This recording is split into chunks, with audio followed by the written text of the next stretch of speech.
Good evening, this is Dr. Rob Adams recording for Connecting for Kids. This is my presentation titled Raising Resilient Kids in a Post-Pandemic World. I'm pleased to be able to share this with you all. I'm a clinical psychologist. I work at Barlow Adams Behavioral Health in Westlake, previously known as Megan Barlow and Associates. I have been here working in the area for about 8.5 years and previously worked in the Chicago area. I primarily work as an individual therapist, but also do some family therapy, working mainly with kids and adolescents, but also young adults and some adults. I appreciate working with all those ages.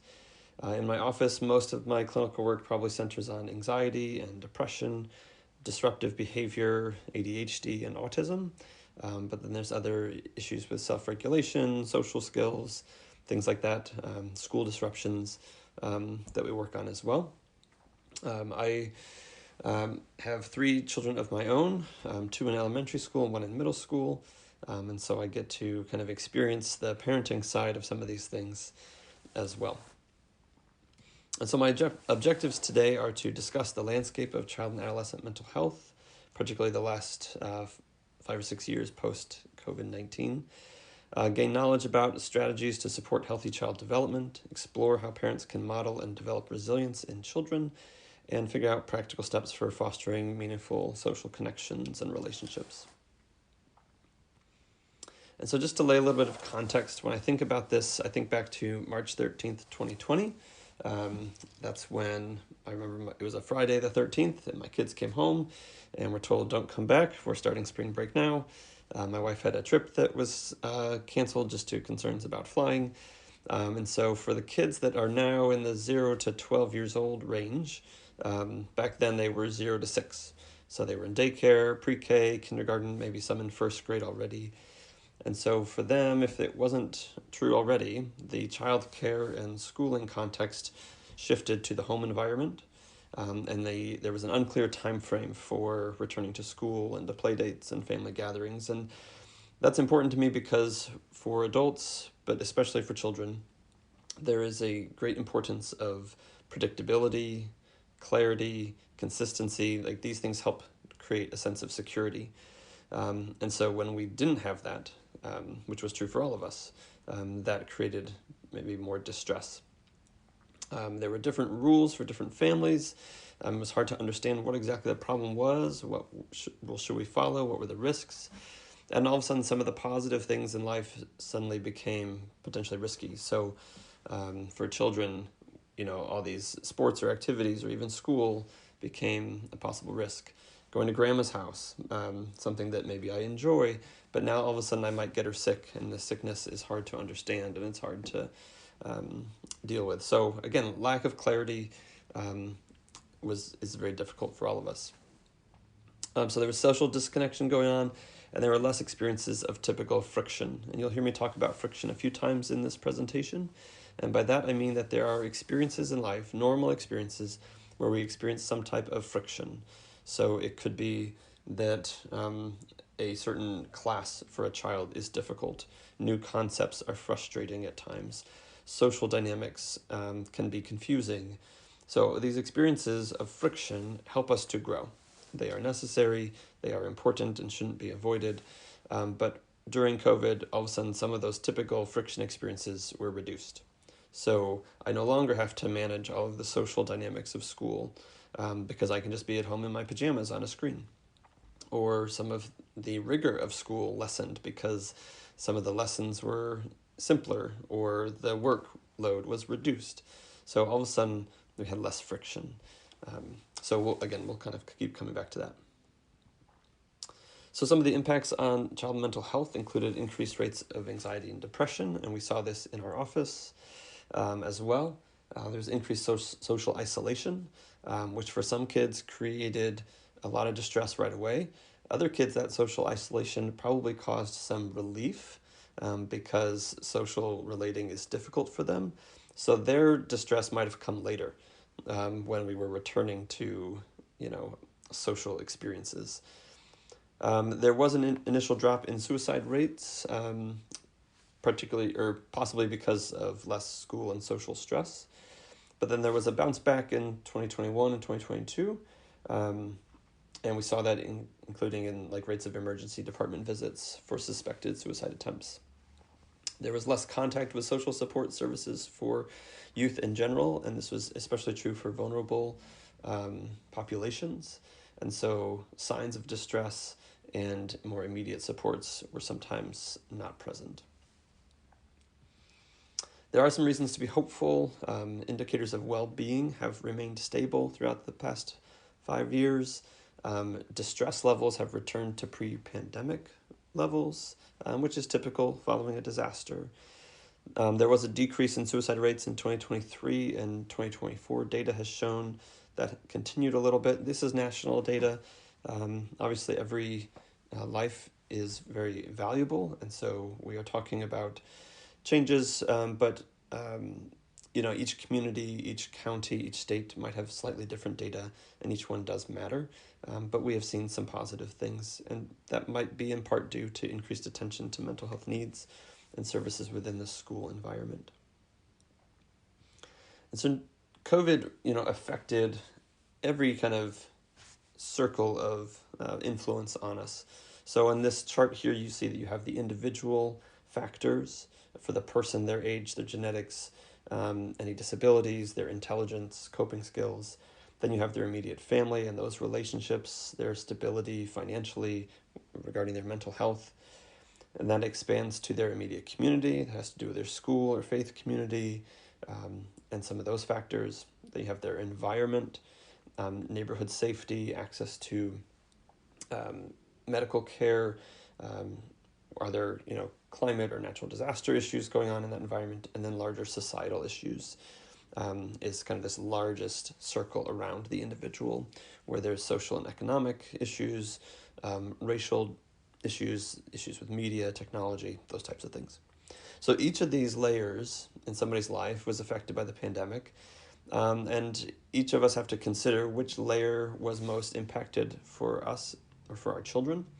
And perhaps there were some layers that were less affected for your child, and that actually could be leaned on during times of distress, whether it be that individual did not get themselves did not get sick, or their family had the ability and resources to cope with the pandemic differently than some others, such as parents that could work from home flexibly, or parents that had to stay at work, and now all of a sudden there's a lot of separation from their children.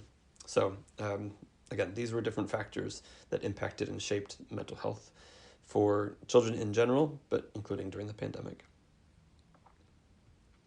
And so I just want you to take a second to consider, what is it that you think of when you say resilience?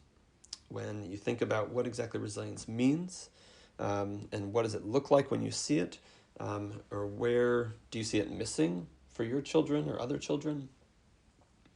Consider what that might be.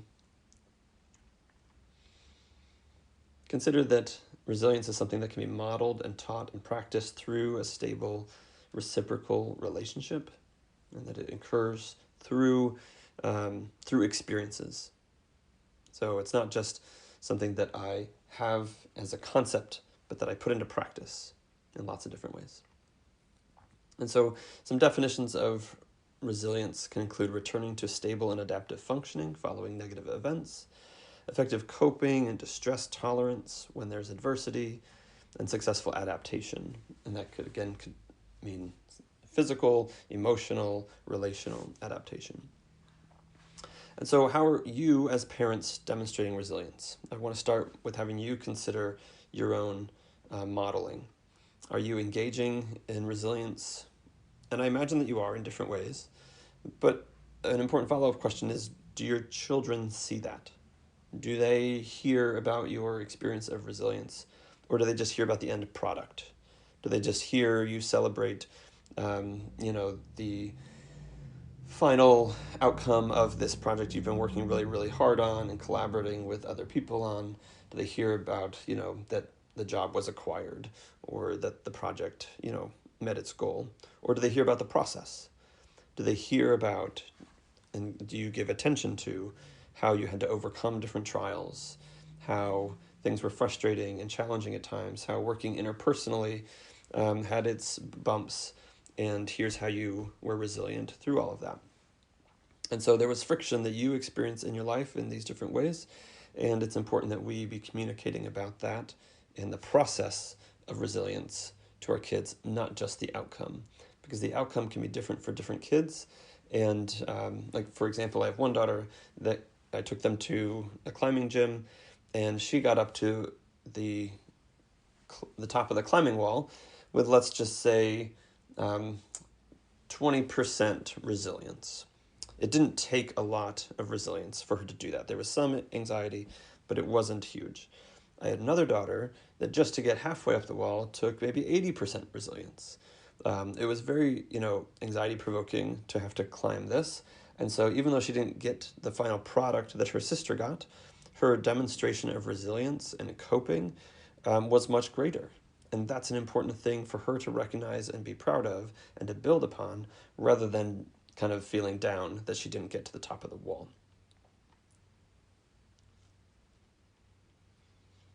So I want to start by just looking at some general protective factors. These are things that are important throughout life and are kind of building blocks for mental health, stability, and resilience overall. So I always start with sleep. I talk about sleep probably weekly in my office because I work with a lot of kids that are not getting enough sleep. Talked to some teens just this morning about how they are getting maybe between 4 to 7 hours of sleep a night. And they come and they're trying to figure out like why they can't focus. They want me to help them improve some of their academic effectiveness, be less irritable with their friends, be able to be more attentive to conversations. And I tell them, like, it's going to be hard to make all those changes happen if you're actually not getting the sleep that you need, particularly during a critical stage of development. So sleep, along with physical exercise or just movement, just being up and doing things, not being stationary. Community connections, so this could be neighborhood gatherings, religious community, cultural events, ways that the child as an individual and then your family are connected to other groups of people. Those things are important and protective, and this allows a variety of people to be invested in your child's life, which is a protective thing for them. And so again, individual and family social opportunities. And then are there work-related things? And by work, I mean things that are meaningful to you that require some type of, or that include probably some type of friction, some type of experience, where you're investing yourself into something else, some other task, some other activity. So these could just be hobbies, or they could be formal, like volunteering type things. And this is important, especially for kids that don't find school to be particularly meaningful or, internally motivating. So these could be clubs, sports, the arts, volunteer work, other hobbies, things like that, things in the neighborhood, things you do for your community. Protective things include also what happens internally. So do you talk to yourself in this positive way where you are building resilience in yourself, you're coaching yourself to be resilient? We want to teach our kids to do that, to have that belief or the coaching ability to move away from just being a critic of themselves, but into a coach who can recognize something is hard and keep pushing myself along. And then do we provide appropriate risk-taking opportunities for our kids to cope? So again, that could be going to the climbing gym, it could be trying a new sport, joining a new sports team with new people, all sorts of ways that risk-taking is involved in life. So we can build resilience through play. This is, particularly for the younger kiddos, but even for your late elementary and middle school kids, like they play. This is how they learn. This is how they communicate. This is how they learn language. They learn about emotions. They learn about how they are different from other people, how they're separate from other people. They play as a way to cope. This could be during or after a crisis. It could also just be after a really long and stressful day socially at school. It doesn't have to be just a crisis. So their development is happening through play for their brain, for their emotions, their problem solving, and it brings a sense of connection and attunement. And they need a lot of this. That attunement not only creates social bonds, but it creates an understanding of emotions, my own emotions, someone else's emotions, and part of this is activated through what we call mirror neurons. So we have all of these thousands and thousands of neurons in our brains, particularly younger children, and we have a certain kind called mirror neurons that are activated when you're doing something and someone else is kind of doing it at the same time. So it's like a mirror. So if you think about an infant that you're looking at and they smile and then you smile right back. They make a cooing noise and you make a cooing noise back. So that type of activation is synchronous.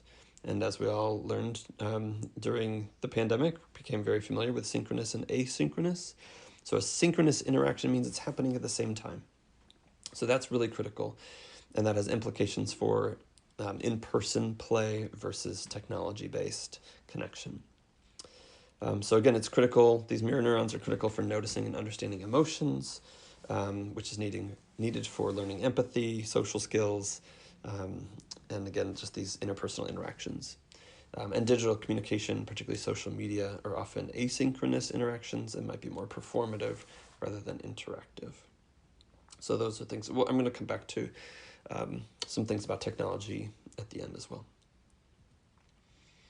So we build resilience through social connection, and we do that through playing with others. We do it through having time together, but also time apart. I actually need my time apart from you in order to understand myself better and myself in relationship to you. Some of that happens when we are apart, actually, and I have time to sit and to think about it and to feel my feelings and to understand my feelings about the interaction we had earlier today. So we actually need both of those things, both for building resilience and social connection. We want our connections to be reciprocal, meaning they go two ways, not just a one-sided thing. We want them to be repeated. I don't want to just see someone once every few months and then expect there to be this strong social connection. I need to kind of keep having this ongoing relationship with you so I can see our relationship change and be impacted over time by our experiences.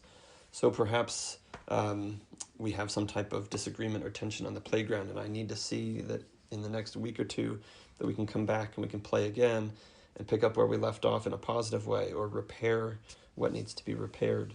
I need to see that you treat me a certain way consistently over time and how I relate to you when you're upset about a game or when we have this dynamic going on with other friends. I need to understand these things. So repetition is important.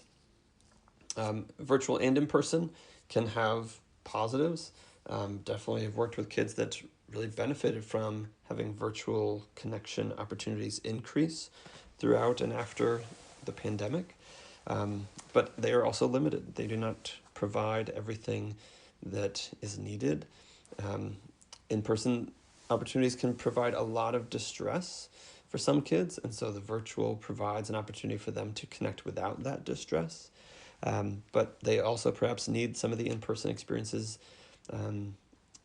to develop other social skills and relational elements as well.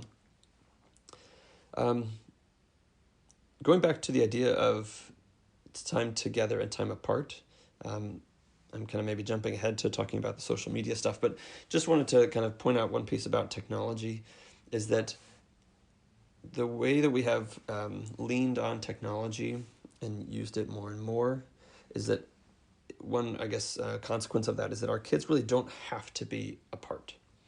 And this is mainly for the kids that have some type of device, a phone or a tablet, where they can connect to their peers, is that they can talk to their peers in the hall at the end of the school day. They can get in your car and they be communicating with that same person again. And they can go home and be communicating with them again, live or through text or FaceTime, things like that. And so they never actually have that opportunity to have the time apart. And so just thinking about how, like, let's say there's some type of awkward situation at lunch during school, and they kind of, somebody kind of made a joke, kind of a teasing joke about a peer, and your child just kind of laughed along with them, was just like, haha, yeah, that's funny. But inside they weren't feeling so great about it. And if they go home and they are by themselves and have time apart, they can really think about like, oh, that was uncomfortable. I didn't really like that. I feel bad for so-and-so. They didn't really seem to like that joke, and maybe I shouldn't do that next time. But let's say they're quickly on a video call with those same kids. That social but dynamic and that social pressure to maintain that same approach is still there. It's still kind of on their or in their experience, even if they're not talking about that lunch experience. So they never really have that time to, in some ways, like take off that mask and really think through what the experience was like. So, again, we'll talk a little bit more about technology at the end. If your kid's struggling socially, we kind of need to understand why, because the why helps us to know what to do next. So maybe there's lagging social skills involved. Maybe there's some social anxiety that gets in the way. Or maybe there's anxiety about other things that are emotionally draining. So this could be school, for example. So if they come home from school and their emotional battery is just drained, it's very difficult to go into something that is also going to be emotionally demanding, to get ready for practice right away if practice is also demanding, or to even just go play outside with kids if that is a stressful experience if they're already drained. So our intervention needs to be shaped by what is it that your child needs, why are they struggling, and so we need to kind of collaborate with them to figure out what is their experience of these social connections. Parents sometimes ask me if they should force social connection. And so I've listed here at the top some targets to go for. So we want consistency. We do want some in-person relating. We want there to be some creativity in shaping different experiences. We want our kids to come up with what their social interactions are going to look like. That's useful for them to have that experience both as they lead and other kids lead and they navigate that together. We want a variety of experiences.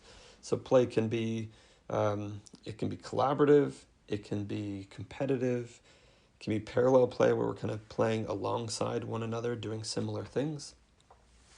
And it can be individual as well. So we want a variety of social opportunities, and that includes supported or child-led. So supported might be something where it's like soccer practice. It is social to some degree, but it's structured. There's an order to it, and someone else is planning it. Whereas child-led might be simply, hey, let's go play in the woods behind my house, and let's figure it out as we go. That is very, very useful for their development to have that child-led, creative type of play experience. So we want to make sure that we foster some of that. Now, some kids, they start doing that type of leading very early in life. I think one thing I have seen since the pandemic is that there are more reports of kids struggling to take the initiative and do some of those things. And it seems to be more on parents to kind of not just schedule the play date, but also kind of figure out like, what are we going to do and how long are we going to do it? And then what should we do next? So for some kids, you know, if they're not there yet in taking that initiative, sure, we can start and help them do some of that planning, but let's include them in the process. Let's talk to them and help them kind of know how to take the lead, and then build that up in them over time rather than just simply doing it ourselves. That helps create some of the friction. We want them to have that friction of navigating it socially and leading the activity. So just some reminders, like what works for one of your kids may not work well for another. We want to model social connection through what we do as individuals and as a family. And if they are struggling, one thing to consider is starting with an area of interest, an area of skill, or some environment that is conducive to the coping skills they already have. So first, I guess you got to ask, what coping skills do my kids have? What are they? Do I know what they use for coping? And you know, a lot of times parents come to my office looking for help developing coping skills for their kids. But even if you're not in treatment, your child has some type of coping capacity, and we as parents should know and be able to describe what it is that helps them to cope, and then use that in some ways to facilitate friction experiences. So it might, like the more conducive environment for your child might be, you know, a smaller group versus a larger group.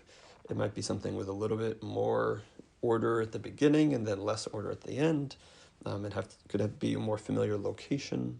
So just some things to consider if they are struggling to get out and start some of these connections on their own.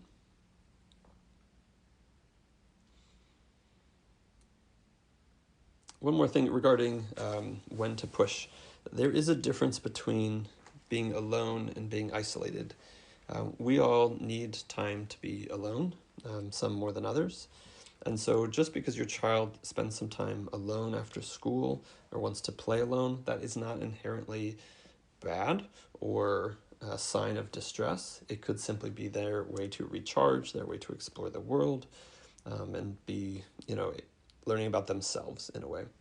If they are more isolated, that would mean that there's maybe a change in behavior, that they are distressed when around others and overly anxious about it, so they choose to isolate. That even when they're provided with opportunities, with people that they're comfortable with situations that they have enjoyed in the past, they are turning away from those opportunities and isolating themselves. That isolation is when we maybe need to push and be a little bit more concerned. But again, we don't want to necessarily overreact to time alone. So I do want to kind of touch a little bit on anxiety in general, because that is a common thing that I have worked with for many years, but particularly in the post-COVID years. So anxiety is a protective system meant to alert us to meaningful threats. So it's protective, meaning it's helpful. It is a good thing, and it alerts us like an alarm. And sometimes kids say, is it possible to never have anxiety? And I say it actually would be unhealthy to never have anxiety. Because if you're crossing a busy road, you need a little bit of anxiety there to help alert you to danger. Maybe you have a very important math test and you're anxious about it for the few days beforehand, but perhaps it's telling you that this is a very important test and you need to pay attention to it. You need to give it extra time and effort. Those are good things. So anxiety coming at the appropriate time and of the appropriate size is useful. Sometimes it tells us, though, that a threat is a threat when it's actually not. And so that's where anxiety starts to increase, is when we have the incorrect definition, let's say, of what is threatening, or our protective system doesn't actually shut off and go back to being all clear. So just going through this slide real quick, there's physical responses that we have that tell us that we are anxious or that there is a problem, there's a threat. So it could have to do with this fight or flight type of response you've probably heard about. My heartbeat or my breathing could increase. I could be sweaty. I have tense muscles. I have this cognitive response, meaning I start thinking about this thing differently. I start evaluating it as a problem, and I evaluate how big the problem is and whether or not I can handle it. I start talking about it and thinking about it in those ways. And there's also unhelpful thinking patterns. So very all or nothing. Or I take all the positives and say, nope, those don't count today. This was a terrible day. Or this part of my presentation, I'm not ready for it, so the whole presentation is going to go poorly. Or I might do some emotional thinking. I feel uncomfortable about going to this new soccer team, so I'm probably going to be the worst kid on the team, and I'm probably not going to have a good experience. So we have an all clear signal that we need in order to return to our relaxation. And so we're left with this equation. So the amount of stress that I have, subtract the amount of coping that I have, and that gives me my anxiety level. So high stress and low coping ability gives me high anxiety. Low stress and moderate or high coping gives me low anxiety level. But again, we all have typical anxiety, and I'm not going to talk too much on the atypical disordered anxiety today, but I do just want to touch on some just helpful strategies for dealing with anxious kids. And some of this is just having to do with something called emotional intelligence. So emotional intelligence is our ability to perceive, to understand, to describe, and to regulate our emotions, and also to perceive and understand and describe the emotions of others. We use it to guide our thoughts, our actions, our social relationships, how we deal with stress. So emotional intelligence is actually a better predictor of lifetime success and positive outcomes in life. It's a better predictor of that than cognitive intelligence, which is what we think of when it's the skills that we need for school, reading, writing, and things like that. So this emotional flexibility that comes with being emotionally intelligent is very critical. And this page of the book that I included on this slide originally said, I wanted to cry, but I didn't. I was brave instead. And I would say that is not a very emotionally intelligent statement. That's not what we want to cultivate in our kids. So somebody actually wrote over part of the book, and they said, I wanted to cry, so I did. I was brave and sad. So that's the emotionally intelligent and flexible perspective that I try to encourage in my clients. And a lot of that has to do with some acceptance that I'll talk about in the next slide. Excuse me.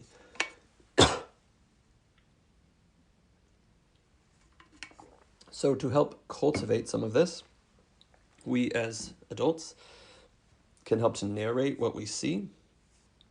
We use language like, I'm noticing that your face is really red. I wonder what happened at school or on the bus that you just got off of.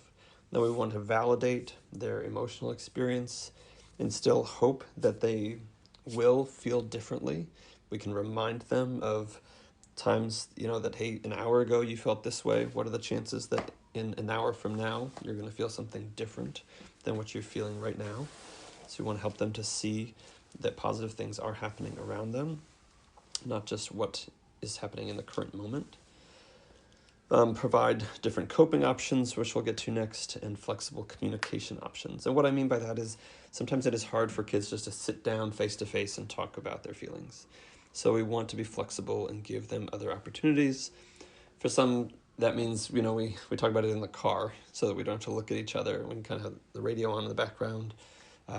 Sometimes it means we have like a feelings journal, and you can write in it and stick it under my pillow. And I promise that when I get home from work, I will read it if it's there, and I will respond, or I will know what needs to, if we need to follow up at bedtime or earlier, I'll know what's going on from your day. So I have this way that feels a little safer, and parents are trying to find ways to kind of open the door to communication in other ways besides just kind of you're home from school, here's the 10 questions, we got to talk about your day type of thing. So some coping skills I talk about with a lot of my clients, pretty much everybody, just we might adapt them depending on their age and their personality and interests and things like that. So we have body work and we have brain work. So we do things to help our body soothe, whether it be through breathing exercises, muscle relaxation, or sensory work, sensory awareness, things like mindful eating or listening to music, or just like a sensory scavenger hunt, noticing 5 colors, 4 shapes, 3 sounds, 2 smells, 1 taste, just being aware. That's critical. First step. Some of the brain work has to do with challenging and replacing thoughts. So being able to notice, is a thought telling me something that is just possible or something that is actually likely to happen, probable. We can do cognitive work through gratitude, remembering that, hey, this parent that I'm really mad at in the moment is also somebody that brought my lunch to school last week when I forgot it. Or this soccer game that I'm really nervous about includes people that came to my birthday party, and I'm excited to see them, and I'm glad that they came, so I'm thankful for that. And again, this idea of remembering when I have felt differently. So I have some different visuals, a variety of visuals and analogies that my clients know I like to refer back to. So the snow globe being this idea that we have an upstairs and a downstairs brain, and the downstairs brain is where all my big feelings are located and shoot out from, and it's when they're in charge, it's like my brain has been shaken up like a snow globe. So it makes it hard for my upstairs brain, which is my problem solver, my communicator, my perspective taker. It makes it hard for my upstairs brain to be working effectively. So I have to do things like the body work to help the snow to settle down before I can effectively move forward. We also talk about emotions are like waves. They increase in size and get to a peak. They don't stay there forever. All of our emotions have had a peak and then they have subsided to some degree. So we got to kind of find a way to ride the wave. And we do that by planting roots. So we do an exercise where I have them push their feet into the ground, pushing down and noticing the tension in their legs. And we have this idea of I'm pushing down and I'm planting roots so that when that wave of feeling hits me, and I'm going to look at it and I'm going to see that it's coming. And when it hits me, I'm more planted. I'm still going to feel it. I'm still going to get wet. Might really hurt, but I'm still more grounded than if I was just floating and saying, the wave can take me wherever it wants to go. Or if I'm avoiding it, right? I turn away from the wave and say like, nope, I don't feel this. I'm not worried. Don't worry about it. Guess what? The wave's still going to hit me, but I'm just going to be less prepared for it, and my coping will be less effective. So some of this comes to this idea of acceptance, acceptance and commitment. So acceptance is this idea that there are realities in my life that I can try to deny or avoid, but that is not effective. This reality is here.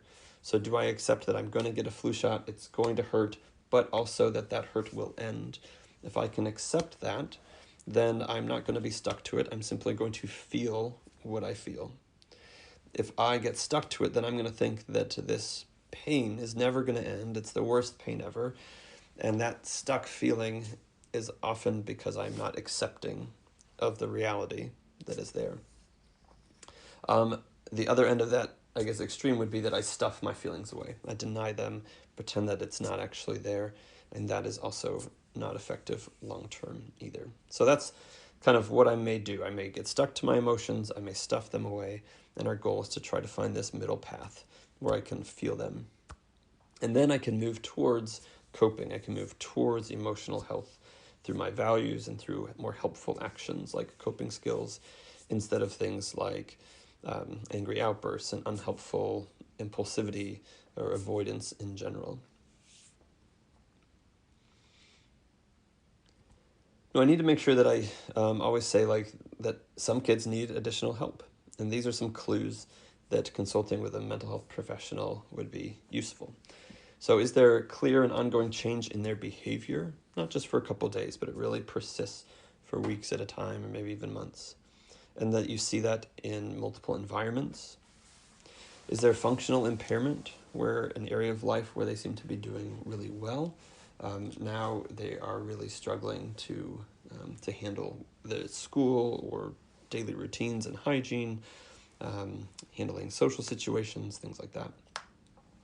Do they feel like these struggles are completely out of their control and they can't make any positive impact for themselves? Has there been some type of change or harm to their protective factors? So are they losing social supports and friendships, losing activities, or isolating themselves from activities that used to be internally motivating, where they used to feel a sense of success and achievement? Is there a change in their ability to exercise, to get good sleep? So those types of things we need to pay attention to. Has there been, of course, any talk of self-harm or suicide or substance use or particularly dangerous behavior? Those can be things, again, that indicate that your child is in more distress and needs perhaps a professional evaluation. And as promised, just a couple comments on the impact of technology during these child years and what I've seen, particularly in years post-COVID. But we've actually seen these trends happening prior to COVID, and I think COVID just kind of exacerbated some things. So social media and digital communication has increased. As I mentioned already, we're already seeing some of that. Yes, it provided an avenue for learning and social connection during the pandemic, but is it possible that we are too connected? I would argue yes. We talked before about the idea of being together and being apart, and we need that time apart. Indicators say that generations of kids right now, and even adults, are more lonely, even though we're more connected. So something about this social, or this connection through technology is not the same as interpersonal, in-person connection. So are we using it for coping, or is it a process of avoidance? And what I mean by that is that in our brains, technology, it stimulates a lot of dopamine. It stimulates a lot of pleasure-seeking parts of our brain. And so it gives us pleasure, but it does not give us satisfaction. And that's a very critical difference, because with pleasure, we are going to want to, just based on where this is activating in our brain, we're just going to want more and more and more. So we won't have that feeling of satisfaction.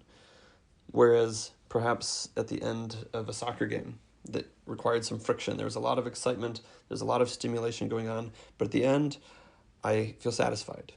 I'm ready to go home, ready to move on to something else. Same thing with play dates. So, but with technology, you probably see this in your kids where it's just like, nope, I just want more of it. I want more of it. I want more of that pleasure. So that element of that pleasure just takes whatever friction and distress that I'm in and it blows it out of the water, and it's not comparable. And it doesn't say, okay, you're going to deal with half the friction while you play this video game. Nope, you're dealing with zero friction.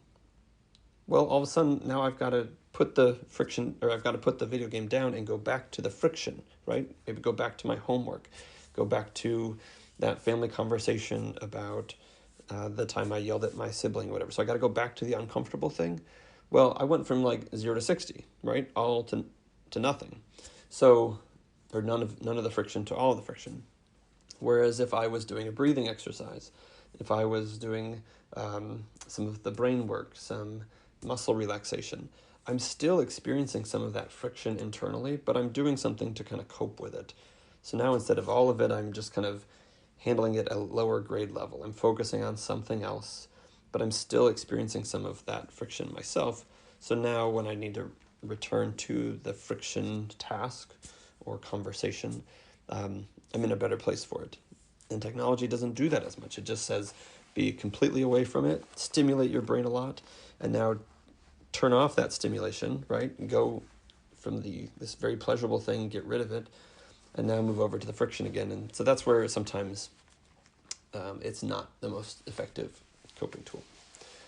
And so some of the harms that we see in technology, and this is some of the language that is used in the book, The Anxious Generation, which I recommend. We see social deprivation, sleep deprivation is huge, lower attention span, and just this, again, idea of addiction. So we are pleasure-seeking versus experiencing some type of satisfaction. And so this may not be true for, particularly the younger kids, but as they get into late elementary school, they're having more time on devices recreationally, and then into middle school and high school when they have their own devices. Again, there's a lot of concerns. This should be taken all slowly and carefully, and perhaps even in consultation with mental health professionals if your child struggles with some of these things over time. Particularly with social media. Social media we won't get into, but we could talk about the significant dangers for each of the different platforms. So again, something to be intentional about. And at the end, in the last slide, there's some different books that, like the Anxious Generation, that do address some of these topics, and hopefully will be useful for you as parents as you keep building resilience in your kids, keep modeling it and demonstrating it yourselves. And again, I appreciate the time you've taken to learn through some of these things. I hope they are applicable and useful. I'm happy to continue being a resource in the community as well as the other people at Connecting for Kids. They have great programs there that can continue building on some of this. So feel free to reach out to us at Barlow Adams Behavioral Health if needed. But hopefully this presentation has been a really good one for you. Thanks so much for your time.